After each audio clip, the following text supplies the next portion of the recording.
I was doing, what I was going to do, and things that didn't even happen to me.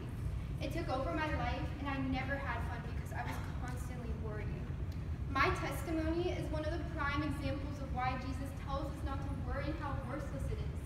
He tells us this in Luke 12:22 through 26. And Jesus said to his disciples, "Therefore, I tell you, do not worry about your life, what you will eat, about your body, what you will wear. For life is more than food and the body more than clothes. Consider the ravens. They do not sow or reap. They have no storeroom or barn, yet God feeds them. And how much more valuable are you than birds? Who of you, by worrying, can add a single hour to your life? Since you cannot do this very little thing, why do you worry about the rest?" So the first point I want to hit on today is how worthless worrying is. Jesus is telling us this in verse 25 by saying,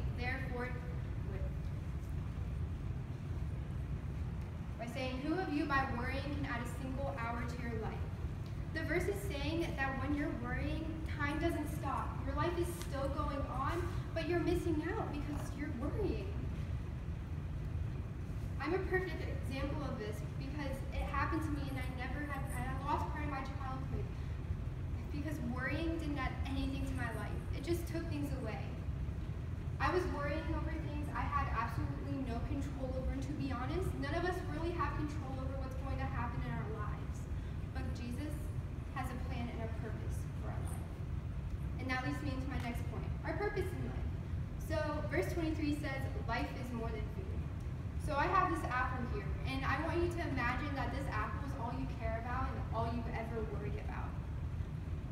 It's kind of crazy to think about because first of all, look at the size of this apple compared to you and me. And second of all, it's an inanimate object. It's not even a living thing, so why worry and care over something so little? So back to the verse, life is more than food. I want you to take the word food out and put something else in, like what I look like. And that can be represented by this mirror because you can't see what you look like unless you're looking through a mirror. It's kind of crazy to think about again because first of all, it's an inanimate object and all you care about is what you see through this inanimate object. Life is more than what I look like. Life is more than food. In Romans 8:28, we are told that we have been called according to God's purpose, and I can tell you right now that our purpose in life is to not be worriers. I can give you 2 reasons on how I know that. First of all, I don't see any of these signs hanging in any business place in any part of the world.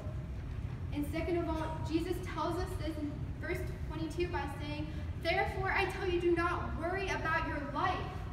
Jesus gets straight to the point because he wants us to get it in our brains, because he doesn't want us to worry. Because when we're worrying, we aren't putting our faith and trust in him, and that hurts him. So what now?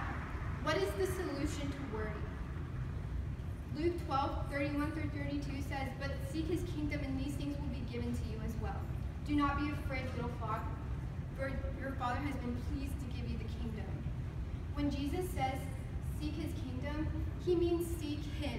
Instead of looking to the things that worry us, we need to look to Jesus because Jesus came to give us life to the full, and when we're worrying, we're not even living life to the full. We're not even putting our faith and trust in Jesus. Jeremiah 29:13 says, "Seek me and find me. You will seek me and find me when you seek me with all of your heart." The answer to worry is right there. The answer is to seek Jesus with all of our hearts. Because when we're seeking Jesus, we're putting our faith and trust in him. And when we're seeking him with all of our hearts, with everything we have, there's absolutely no room for worry in our lives.